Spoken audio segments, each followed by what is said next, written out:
After posting my first video, I realized that most of you, almost none of you, have seen my other work. So I wanted to take a minute and make a video to show off my previous project truck, which is now my daily driver, off-road truck, dirt bike hauler, you name it. Just so you can see what I can do, what I have done, and also to get your opinions as the viewer on what I should do on a few different aspects of my truck. So here goes. This is the 1986 Ford F-150 that I rescued and restored and is my current daily driver. So here's the first look at the truck. This is where it sat for about 9 or 10 years before I bought it. It was rotting away in my buddy's driveway, and he finally decided enough was enough, needed a new home. I brought it home, got it cleaned up, scraped the grime off the windows, took those nasty old man aluminum running boards off just to see what I was working with and get a good baseline.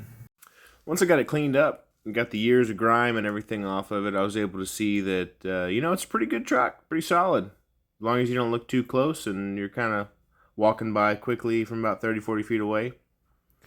If you really take your time and look into it, you start to notice the bed was rotted out. The frame was no longer doing frame things. It wasn't connected where the shock mounts were on the rear. We had quite the project ahead. So first things first, I tore the interior out and got the bench seat taken care of. Because that's the first priority, right? You don't want to mess with frame or suspension or engine. Got to get that seat right away. And for good reason, too. It's had farts blasted into it for 37 years, and the back's ripped. You got to get something fresh. Under the old power barn, you could tell that the previous owner went through a big ADHD productivity spike and decided he was going to do it all. Going to tear it all apart, going to redo everything. And he got into it pretty far, and that's where it's at for about 8 or 9 years. And then the mice decided that it would be a good project for them too, so they moved in. So I pretended that I didn't see any of that, closed the hood, and tore out the interior. And then from the interior decided, you know what, time to take the bed off. Let's see what we can do back here. With the bed off, I was able to get a good look at the frame, the rear end, the suspension, and realized that we've got some pretty nice performance upgrades. We've got the Burnout Edition, with air holes and ventilation through the frame and the shock mounts to let all that smoke out and let extra air in to cool your fuel tanks. So went ahead and cut out some new plates on the plasma table to replace the performance model of the frame. I had to get a little safer with it. All right, got a little frame repair going on. Old, new.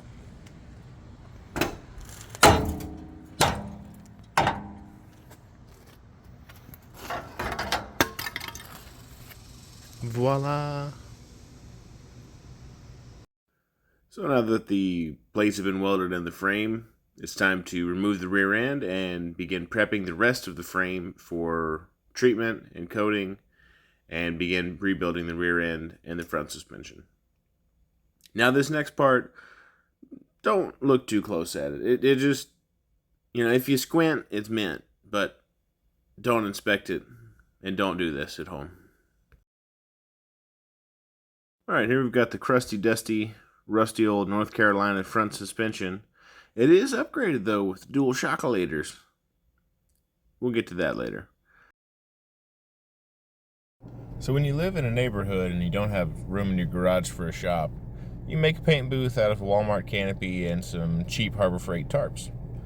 And it works surprisingly well. Got the independent front suspension out, which is pretty tricky when you work solo, which is always my case. So here I have the rear end rebuilt, the rear axle completely redone with new seals, new bearings, new everything, and a fresh paint job. And that gets hung back from the truck with the new lift leaf springs, new shocks. And now for the front suspension to go back in. And here's the after picture of the driver front, nice and fresh, And this was my personal favorite look for the truck. The cab with no bed. I thought it looked mean, and I loved it, but not everybody agreed. Anyways, here's just a few pictures of the cleaned up, painted frame, the new suspension, new hardware, and now we're going up to the front end of the truck. Place that rusted out fender, get the engine pulled. Here we go to my favorite part, engine building. First step for any good engine build is tear down and cleaning. So get everything removed, get it all cleaned up and prepped, inspect everything. I got the oil pan off, got the crankshaft out, got the camshaft out, the pistons, the timing gears.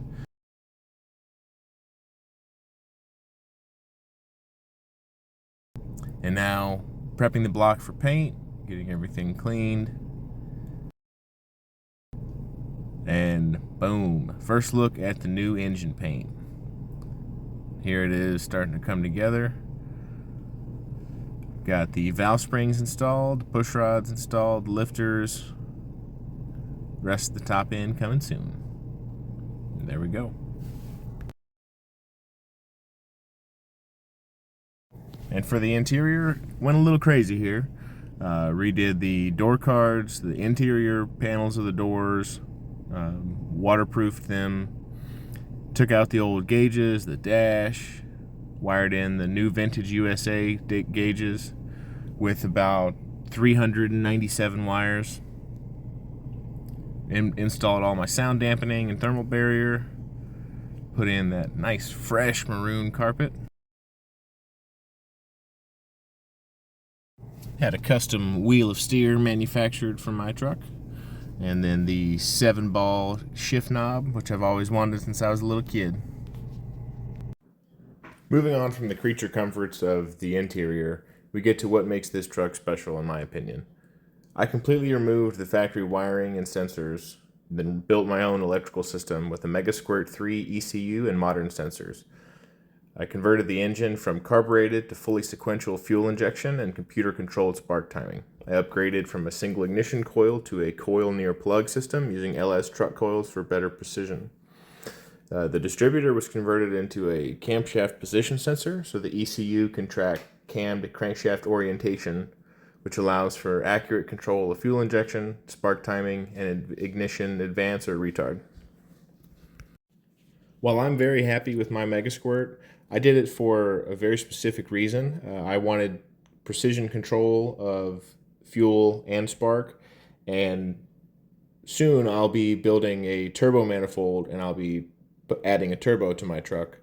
So that's the main reason that I did it. I do not recommend it for the average person. It is a tremendous amount of work to install, and it is very difficult to set up your initial tuning, and you can easily mess up your engine if you don't know what you're doing. I read through the entire 360-page manual before working on tuning, and while going through my tuning, I read it again, and then another half a time after that. It is very involved, it's not intuitive, but the things that you can do with it are quite amazing.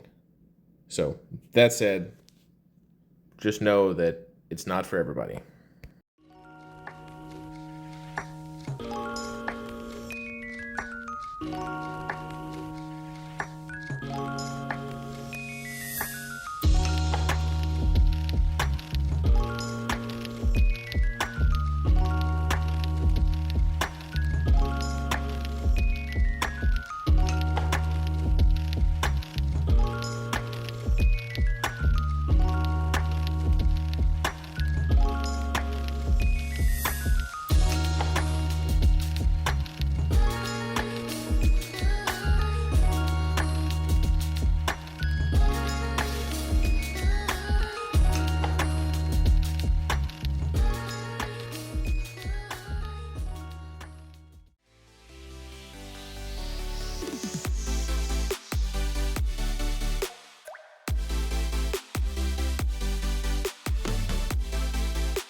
Using neutral.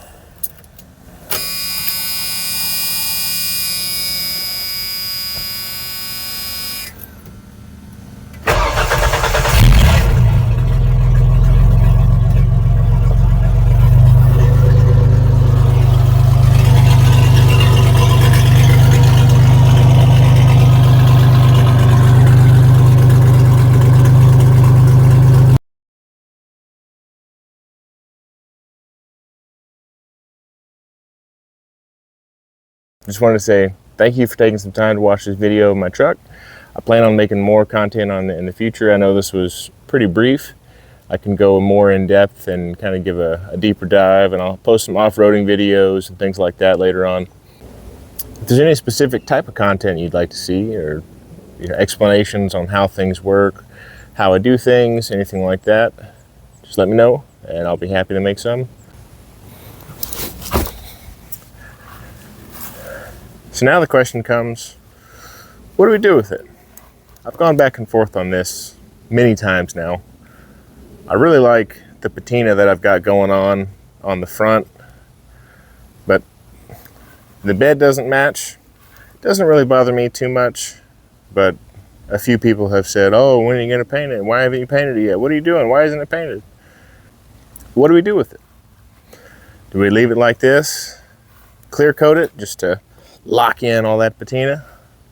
Or do we go the other way? Fix the body work, clean up this pitting right here from where the old trim used to be, take everything off, prep it for paint, and get it back to this original light canyon red. Could do that too. Let me know what you think. Thanks for watching, and if you could, please subscribe so you can catch my new videos whenever they come out, and share it with your friends, your family, with people that aren't friends, with people you see in Taco Bell drive-thru. Just get it out there. Thanks.